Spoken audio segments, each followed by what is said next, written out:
The Spanish FR7. Now this is one of our rifles. It starts with the big controversy here, but let's talk about this gun for a little bit. These here, same thing. Got your semi-like barrel setup and sight system on an old bolt-action rifle. It's been converted. I believe these were 1916 short rifles. The stock configuration kind of looks like that. So these, they are a 93 action, but I don't believe they're guns manufactured in the 1800s or prior to World War I. But more on that when I talk about Spanish converting their bolt-action guns. One thing about this gun, you don't see many of these floating around. You can go on GunBroker and find 5 or 6 auctions for FR8s, but finding a nice FR7 is kind of tough. And one of these popped up and I grabbed it to put into the collection and everything. So I have an example. So I ain't talking just from what I've heard. Okay, I actually have one. So now, that's one thing. They're harder to find. You don't find as many of them. I don't know if they just didn't make that many or whatever. We'll talk about the action. What I've done is I went and cycled ammo through the actions to test them for reliability, because this one here, it looks different than the FR8 magazine spacer and that, the feed ramps there, but I think there was an extra spacer, and if you look when the bolt pushes, the whole floor plate moves. So I said, I haven't fed ammo through it, so let me try it. It's loaded 5 rounds in, not a problem. Went in now, a little, it got to 5 in and out without a hitch, put it to you that way. So we don't have any type of problem. Now I don't know if an individual rifle, if it's been beat up or monkeyed with or assembled from parts, and these guns do come in different conditions. This was refinished once and probably put into storage. Some of these things, you get them, are in bad shape. Because I believe what they did, they sorted them out. They took the better ones, put them in one lot. They took the ones with busted stocks, rusted parts missing, put them in another lot. And then when they dried up, a lot of these companies would be selling you these guns in a very lower grade. And that would be the last of the batch. Those were the last of them that come out. I forget what company was doing it. They had a pallet of them. But I think it was FR8s, or it could have been the 1916s. Well, whatever, that's how you wind up with them, and you find these beater grades of these guns. Now, getting back to this, a lot of people won't touch this rifle, don't want to have nothing to do with it, and the big controversy is that this action cannot handle 308 Winchester or the NATO round or whatever, because, and then again, this is, I don't know, influencers, whatever. People get it in their heads and then they start a discussion or outright argument about it. And there's all kinds of individuals that either make a video on YouTube, or if you go to the forums, you find even more, the people that just write about it. What it is the standard pressure for 7mm Mauser in these actions is less in PSI than the NATO cartridge, and then 308 Win goes up. Now the problem is, much like with 5.56 and 223, they're basically the same cartridge. And the Russian steel-cased ammo will come marked 223. That does not mean it's loaded or anything to the 223 caliber. I've never seen anyone prove this.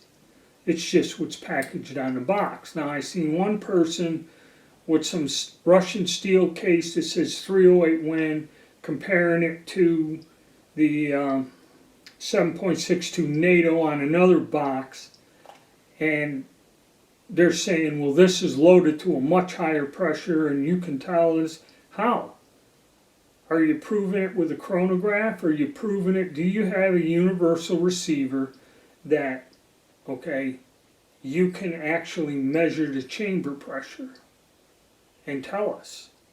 See, it's just speculation, and what's labeled on the box, especially from a foreign country, okay, who the hell knows? And a lot of times, that's the thing about my chronograph, they went out, took factory ammo, and it has a velocity on the box, and when they run it on that fancy radar chronograph, there is a variance and a difference. Okay, so for me to sit here and say, all right, this ammo says 308 Winchester on there, it's made in a foreign country. Okay, so God only knows what components or what they're loading it to, especially one that does not use that ammo in their military. And another box that's printed with the name, it's the same cartridge. Okay, you can't make your decisions from that. Then there's the thing that when the NATO cartridge come about in the 40s, 50s, the 7.62 NATO, they were using CUP, copper units of pressure, which is different than PSI. Now everything's listed in PSI. And generally what your CUP thing is, there's a way to convert it, and it's usually higher in terms of PSI. So like they said, if it's 47,000 CUP, it's really 51 or 52,000 PSI. So there's this thing. So everybody says, okay, they had this SETME ammo, okay, that was specifically made when they were designing the A and B models before they fluted the chambers and were able to use the NATO rounds. A lot of people, if you look, one guy went through and said this, that even though the SETME rounds are different and have a different bullet, he goes, they generate the same chamber pressure. So this is a big argument and discussion. Myself, my opinion is this should be able to handle 7.62 NATO ammo. Now they're saying that you'll set the lugs back and stretch the receiver and screw up the bolt and all this. I kind of doubt that, and one reason is because if this gun was specifically made to use a different type of ammo, any military that had that situation come up, usually during World War II, would visibly mark the outside of the gun so you would not get confused, especially with 7.62 NATO, 308, and the SETME ammo. It all will chamber in here, okay? Generally, when the militaries did that, it's kind of like the British ended up with pattern 14 rifles and 303 British, and we sent them a lot of 1917 rifles, which are identical except they're in 30-06. So the British would mark the 1917 rifles outside visibly so you would know not to put the wrong ammo in it because it's the same gun, just different caliber. Same with the Italians with 7.35. They were going to do it, the war started, they threw the idea out, but they produced a whole pile of rifles. So what do you do to keep from putting the wrong ammo in the guns? The Italians put a giant deep stamp in there that said 7.35 only, okay? And those are hard to find because those are the guns that stayed in Italy, and what they did is they packed up the guns and the ammo and sold them all to a foreign country where that did not matter. Okay, so it's hard for me to believe this. Now, going back to my experience, what happens when you run slightly higher pressured ammo in a gun, okay? Let's look at what really happens. This gun's not going to blow up, okay? And what it was is I used to shoot trap, and people had these very expensive shotguns. Perazzi's are like $10,000, $15,000 shotguns. And what they were doing is to save money. They were getting a foreign-made powder.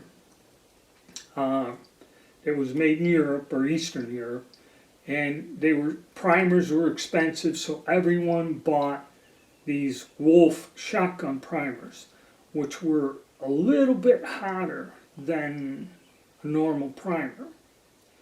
Combined with this powder, it increased the pressures of the shotgun slightly. Not enough to explode the gun, but to go beyond the recommended, like everyone keeps saying, beyond the recommended PSI level for that particular weapon. And what would happen, now again, how do they know there's a problem? When I shot trap, 1 year to 1 year, I really went out, I think I had 3,200 recorded rounds fired in that year. That means in official competitions to where these rounds were recorded and logged in with the American Trap Shooters Association, I must have shot another 1,000 rounds in practice. So I put 4,000 rounds of ammo through my BT-99 shotgun, okay, and my over and under. The over and under wasn't that much, but a lot of use. Are you going to take one of these rifles and in 1 year fire 3,000 rounds of ammo through it? At $1 a round, that would be $3 grand just in this gun. Now, these guns might go for a little bit more than people like to pay, but they ain't $3,000. Okay, taking an old mill surplus gun and running 3,000 rounds of ammo through it in a year, or yeah, even got a discount, knock it back to 2,500. Okay, ain't gonna happen. That's when you'll see wear. So even if this is true to some extent, which that in order to get it to wear down and break, you would have to shoot an extremely large amount of ammo. And probably in my lifetime, this particular gun here, okay, I might get a couple hundred, maybe 3 through it, depending on how much work I do with it, comparing and that. You know, I'm not going to put 3,000 rounds of ammo through this or any of these guns I've got in this series. So that's my thoughts on it.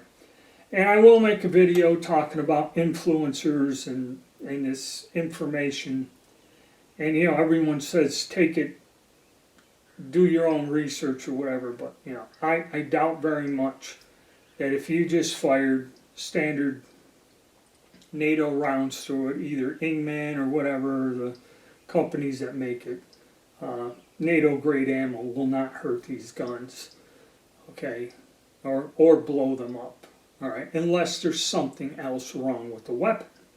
Now, if you got a bore obstruction or other things, yeah, okay, that can happen, all right, but that'll happen with any gun, not just this particular model. All right, hit the like button, subscribe, and stay tuned.